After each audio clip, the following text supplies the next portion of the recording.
Hello, Michael Wisner here. Welcome to part 2 of our YouTube series. We're going to talk about water today and simple things you can do. I'm going to cover some facts and figures, and I want you to know that they're all scientifically referenced. As a scientist and a writer for 30 years, I'm not into giving doom and gloom statistics. What I am interested in doing is giving you the actual scientific knowledge of what's going on in simple lay terms, and then simple things you can do. I wrote a book with David Simon years ago called Living Healthy in a Toxic World. It went to 3 printings. I don't know if you can still get it. Maybe you can get it on eBay. But in that book, a lot of the references that I cover today and the scientific footnotes are there. And I'm happy to share those with you. Water is an important thing to all of us. 98% of our body is water. We drink it in certain amounts every day. If we don't, if we don't drink enough water, we die. So it's a very important thing. We all consume it. But we should know some facts and figures about our drinking water. In the United States, in 1 year, we dump 179 million pounds of toxic discharge into our rivers and waterways and lakes. That's legally. And in fact, in the last 3.5 years, that's become even worse because the environmental regulations on what's allowed to go into our drinking waters have been loosened and lessened up. So this is an important issue. That water can come back literally to haunt us. 43 million Americans per the Environmental Protection Agency drink water at any given time that exceeds safe drinking water standards. So this is not a small problem. That's not all 43 million people are going to be poisoned, but they're drinking water that exceeds safe limits of drinking water standards for certain parameters. So it's not a simple problem. The Center for Disease Control estimates that 9 million people a year in this country get bacterial infections from bacteria in their water supply. That's more, that's more people than, die from cancer and diabetes in a year. So this is an important issue to take a look at. In this country, we chlorinate water. That's a good thing because it kills bacteria. And so without that, we could have cholera and other diseases that third world countries have that infect their water supply. But that said, chlorine is a toxin in its own right. And when it reacts to any bacteria in a water source, in a river, in your swimming pool, in a lake, any water source, that bacteria can react with chlorine, and that forms a chemical called trihalomethanes. And those are cancer causing. And estimates are over 11,000 people a year in this country are inflicted with cancer or rectal colon or bladder cancer from trihalomethanes in drinking water. So, and that's more people that die in this country every year from handguns. So that's an important issue. And it's a give and a take. It's a risk-benefit that we have to look at in terms of our chlorinated water supply. Other studies have linked that women who drink unfiltered water in this country have a much higher rate of birth defects in their children and pregnancy difficulties. And again, that's associated with chlorine and other compounds in drinking water. So there's a lot of stuff going on in our drinking water that we know scientifically. We'd probably rather not have those things in our water than having them. One of the major pollutants in water is lead. Lead is a heavy metal. It's a neurotoxin. We'll talk about it much more later on in a later series of these YouTube videos. But simply, lead gets in our drinking water from the pipes. What have we joined our pipes together with for so many decades in this country? Lead-based solder. And that lead in pipes can leach into our drinking water. If you go to Flint, Michigan a couple of years ago, they went to a new water source, which was fine, but the new water source was a little lower in pH. In other words, it was slightly more acidic than the lake water they've been drawing for the water supply. And someone didn't get the memo, and they didn't add the calcium, magnesium powder into the drinking water to raise the pH slightly, which would have been safe. And so out into all of Flint, Michigan's drinking water went a slightly more acidic water. that slight acidity leached that much more lead from the old pipes in the Flint water system, and you literally had an entire city contaminated with lead. It took weeks and months to finally, understand the problem and put people on bottled water and filtered water and that type of thing. But by the time we were all done, you had an entire town contaminated. Just in the last year, we had the same situation, very similar, happen in a whole section of Newark, New Jersey. Again, lead from drinking water. And as a neurotoxin, lead can reduce our children's IQ, their attention span, their reaction time, as well as our own. So this is an important issue in terms of drinking water and lead that can get into it. It's not from the water department, it's from the plumbing. One of the things I found fascinating was an Associated Press study that canvassed all the U.S. water supplies. And they found that most of them contain detectable amounts of drugs. I'm going, how did the drugs get there? And then they laid it out in the Associated Press article. When people have expired prescriptions, they dump them down the toilet or down the drain. When pharmacy or drug stores, they're not supposed to anymore, but they can flush expired drugs down the toilet or into the sewer.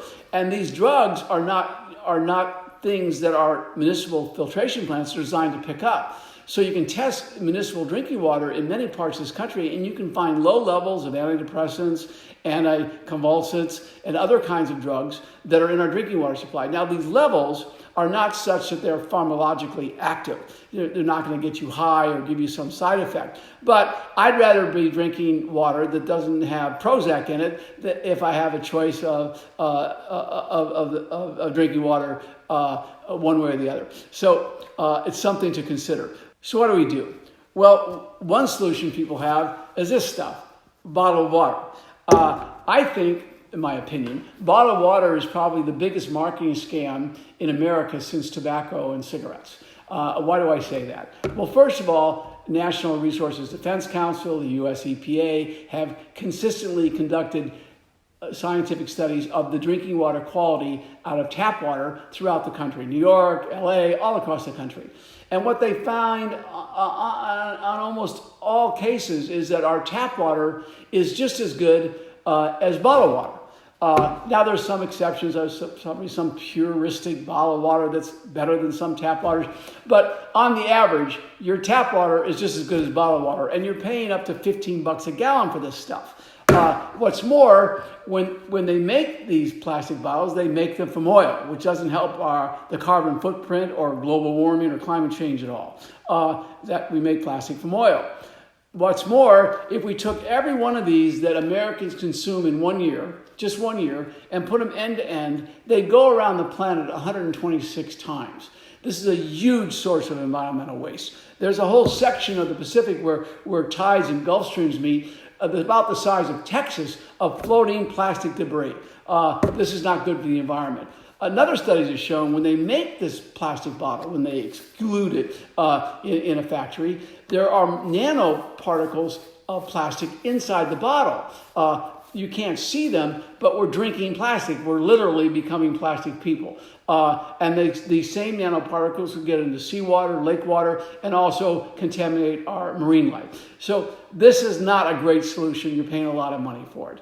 So what do I do? Drink tap water? Well, when I go to the local restaurant for dinner, when I'm not sheltering in place, the first thing a waiter asks is, do you want bottled water, flat or fizzy?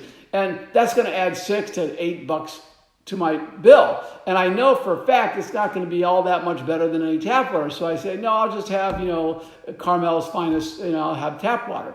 For my home, I recommend a few other things that you might want to consider. One of them is that in the United States, for decades, we have had parameters, that means actual individual assays, that are done by municipal water companies on your drinking water. And that's good. A lot of countries don't have all that we have. And so what they're testing is for a whole host of parameters like bacteria, fecal chloroform, which comes from animal or human waste, too much sodium, too much, they do test for lead. They test for about 30 major parameters. Okay, that being the case, our drinking water can have, because of industrial pollution, which I mentioned earlier, a lot of other types of chemicals in them, and your water company is not testing for them. So you really don't know if it's perfectly safe. Now, there's a group called the Environmental Working Group, and they did a study of water supplies throughout the U.S., county by county. And you can go online and look this up at ewg.org, and you can look up your county. And I did that for Monterey County. I live in Carmel, California, so I looked up Monterey County water. And they had something like 20 other chemicals that were found in my drinking water that aren't tested by, that are above safe drinking water standards per EWG, okay, that are not tested by my water company. I went, yikes. So this is another thing considered. And if you want to look at that, you go to ewg.org and look up EWG's tap water database, and you can look up your own county. Okay, so what do you do in your home? Drink tap water? I don't. What I have in my home, and have for many years, is what's called a water filter. And this is a simple example of that kind of water filter. You'll see it says reverse osmosis. So let me explain this to you. You have two types of chemicals or toxins that can be in water. One are solid particles like lead, arsenic, chlorine, some of these compounds. And this has a filter, this system has a filter which is made out of carbon, which filters those chemicals. The other kind of chemicals you have are chemicals that dissolve in water. You get the idea of salt or sugar in water. It dissolves, you can't see it. And the filtration system known as reverse osmosis, which is in this filter, gets those dissolved chemicals, solids, out of water. Reverse osmosis is the same technology they use to desalinate seawater. It's how in Saudi Arabia, you pump the water out from the Arabian Sea and you filter it through reverse osmosis, and you have drinking water or farming water that's safe for people and animals and crops. So the two technologies combined are what you want.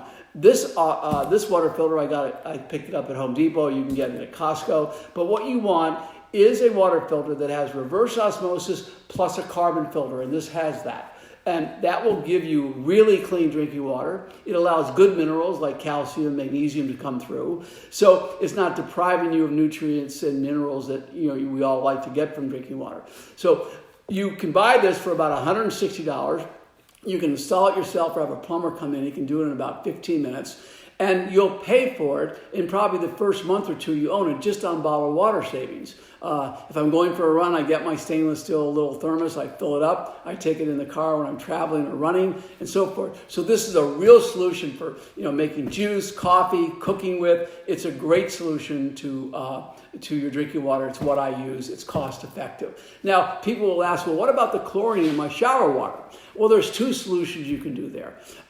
You can get a whole house water filter, which is a huge canister, stands about this high, usually hooked up at your water main at the junction to your house. And that will filter out chlorine and other chemicals with carbon throughout the entire house, including your shower water, your washing water, and so forth. That's expensive. That's up to $1,000 plus installation, and you have to replace the carbon every 3 to 6 months. So if you're worried about your shower, because you remember, when you're in a shower, steam, you inhale in a shower. And so chemicals that are in that steam, you're taking in through your lungs, which is actually a far more effective way to take chemicals into the body than drinking them, because the lung is that absorptive. So what I tell people, you can go online, you can find a little copper or carbon-based water filter that screws right on your shower faucet, and then you can rescrew the shower head into that, and it will filter all the shower water you're bathing in, which is a good idea. Just remember, put a little tag on that so you know when to change the filter. They cost about $15, and you can change the filter for probably less than that, and maybe you change it every 3 months or so, depending upon use. So those are simple things you can do to have much better drinking water, better for your health, and at a lot less cost to you and to the environment. Have a good one. I'll see you on our next part.